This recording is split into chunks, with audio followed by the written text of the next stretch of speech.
everybody. I'm Madame Sensei. I teach Spanish, French, and Japanese out here in the beautiful Pacific Northwest to high schoolers. And I've written a couple books. They're available on studio-nemo.com and wherever fine books are sold. I'm a proud member of the Duolingo Educators Network and the Minecraft Education Ambassadors. So connect with me there or here on YouTube because I love to bounce ideas off of people and collaborate with people. In this video series, I'm talking about the Harvard Project Zero thinking routines located here. And I'm just starting at the top and working my way through all of them and experimenting with using them in my world language classroom. Today, we're talking about compass points. And it's so good that not only is it in core thinking routines, but Harvard Project Zero also put it in introducing and exploring ideas and also in perspective taking. Their subtitle is A Routine for Examining Propositions. So, if you have your compass, it's not really a compass. It's just a mnemonic, it's cute, and it's to get students to think about working their way through bigger ideas. So each of the compass points is pointing to some emotion. Okay, here's enthusiasm, here's surprise, and here's I think it's want to know in English or something. And in other languages, it's like obstacle. We'll talk about that. But each compass point is supposed to stand for an emotion that is driving the students through their journey of curiosity. Okay, so Romance languages are going to have an easy time with this because it's just going to map pretty closely to what Project Zero recommends for, enthusiasm, entusiasmo, and I'll show you what I do for the other languages, okay? But surprise kind of maps out over all of them. But for most of the Romance languages, we're going to have an O instead of a W. So that's usually, I'll move these around, obsticulo, or, obstacle or something like that, okay? Also, it's just a mnemonic, right? You don't have to use it the way that they want you to use it.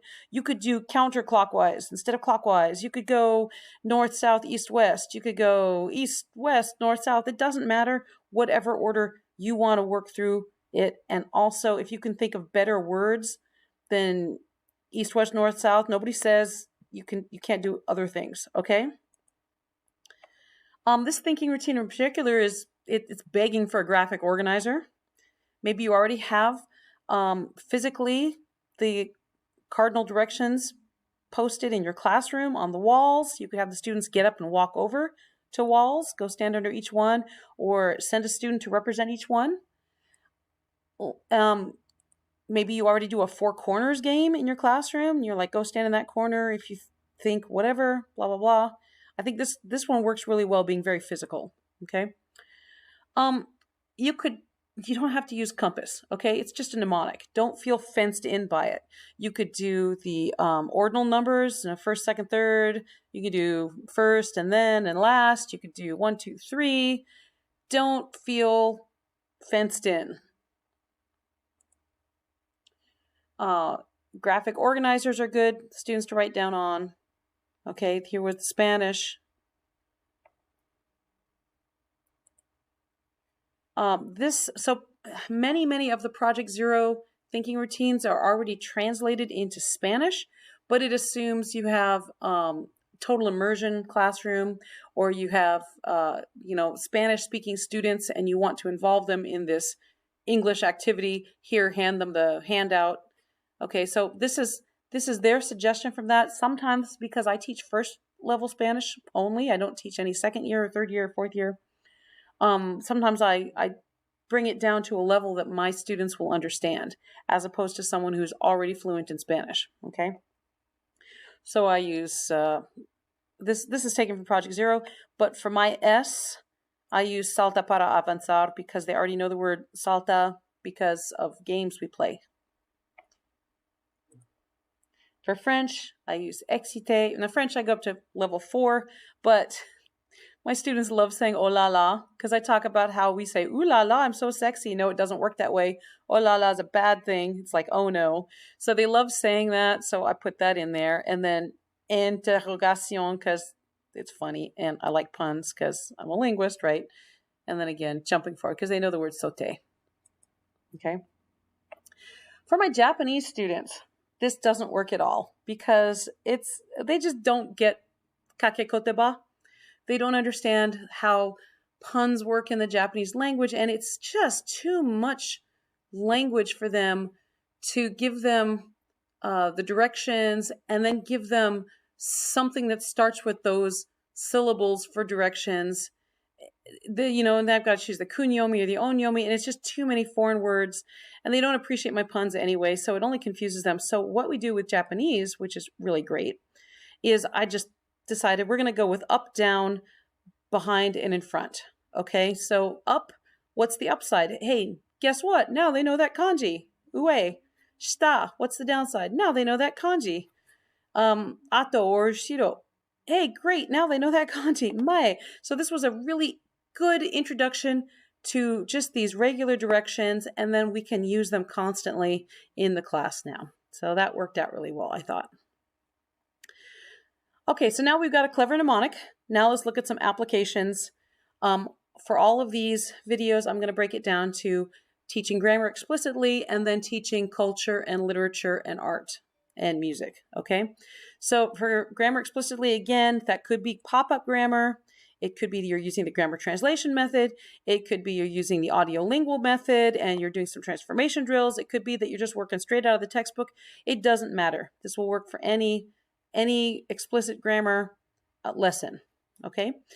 The more I teach, the more I realize how important it is to be metacognitive with your students. And often when I'm being metacognitive, I'm just going to speak in English so that my students understand what I'm saying, and I'm going to let my students speak in English so they understand their own thinking, okay?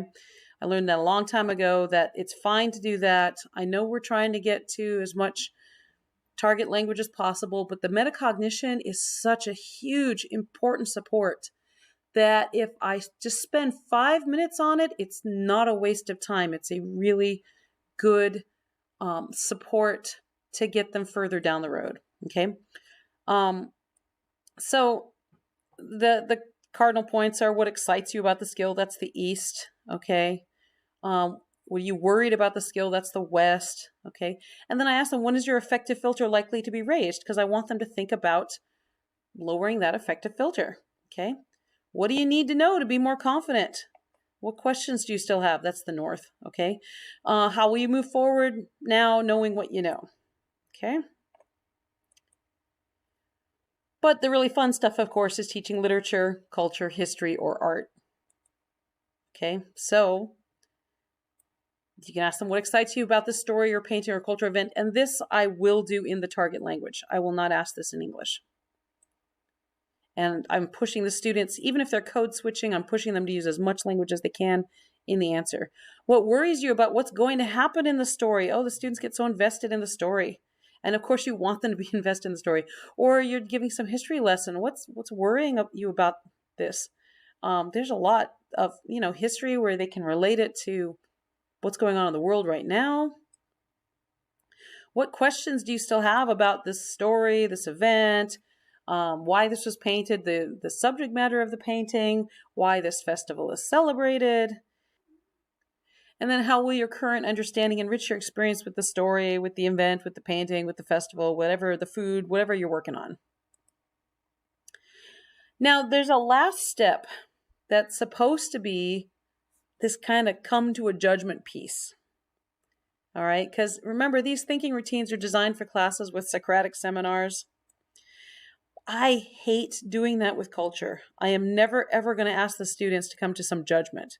I don't want them to bring their personal judgment into study of culture because I'm trying to teach them to appreciate the culture. Okay? I want to open their horizons, not pass judgment. So I tweak this into a reflective personal evaluation instead for that last step. There will be a time and place for personal judgment, but for this particular thinking routine, I personally wouldn't use it. In our next episode, we're going to look at Connect, Extend, Challenge. Hope to see you there.